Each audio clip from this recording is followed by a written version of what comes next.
At 1:04 a.m., my phone lit up. "We know you spent $520,000 to save our house, but your sister doesn't want you at Thanksgiving."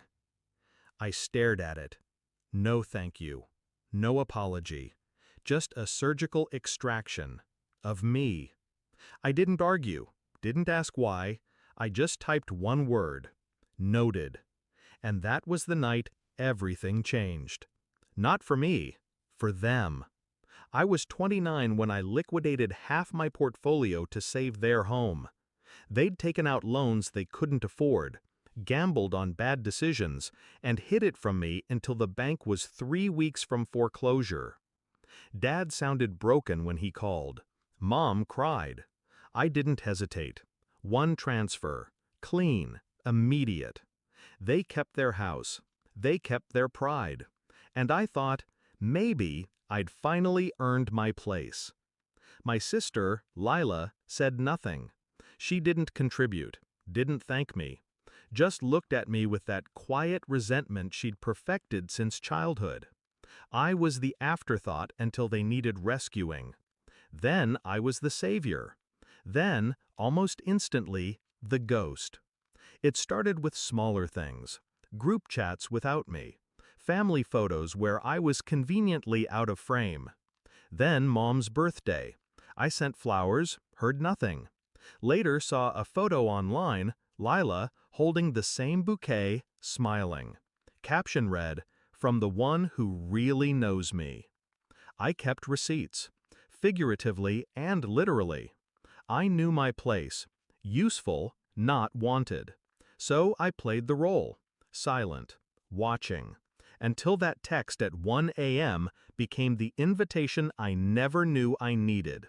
They handed me the knife. I just decided where to cut. Step 1, legal ground. I never gave them the house. Not really.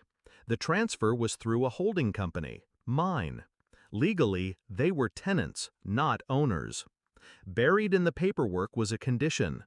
If familial estrangement occurs due to demonstrated emotional harm, the asset reverts to the donor. That line cost me $4,000 in legal fees. Best money I ever spent. Step 2, the freeze. Every monthly wire transfer, gone. The $30,000 gift they expected in January, canceled. The college trust I set up for Lila's son, dissolved.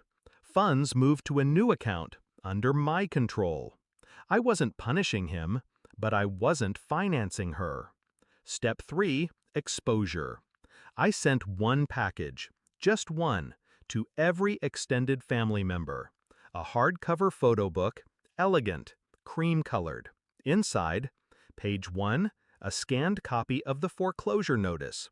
Page 2, the wire confirmation, $520,000, time-stamped. Page 3, that 1 a.m. text. The final page? I never needed a seat at the table. I just needed to know whose house I was sitting in. Lila posted on Facebook 2 days later. Some people are so desperate for attention, they'll destroy their own family. Under it, hundreds of comments. Only one mattered. My aunt. You mean the brother who saved your parents' home? Sit down, Lila. The fallout was nuclear. Mom called me crying, said she didn't mean it, said it was all a misunderstanding. I asked her to repeat the text, word for word. She couldn't. Then Dad tried, told me this wasn't the way to handle it. I told him, calmly, you raised me to be responsible. This is responsibility. Actions, consequences. He hung up. Thanksgiving came. They held it without me, in my house. I didn't stop them, but I did one thing. I sent the local food bank a catered meal in their name. Full spread, enough to feed 200. Then I posted it. Grateful to turn something sour into something warm. Happy Thanksgiving. They saw it. I know they did.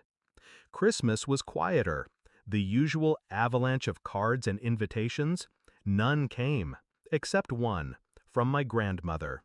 She wrote, I don't understand everything, but I know this: the one who bails out the boat doesn't deserve to be thrown overboard.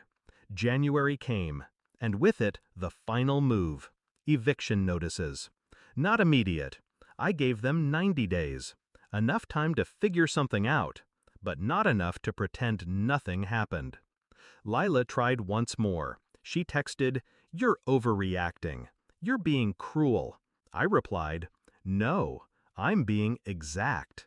She didn't message again. They moved out in March. The house is quiet now, empty, but not abandoned. I haven't sold it, haven't moved in. I just let it sit there. Mine, a monument. Not to revenge, to memory. Sometimes when I drive past, I slow down. Not out of sentiment, but clarity. They built a house on the foundation of my silence, then acted shocked when it crumbled. I'm not angry anymore.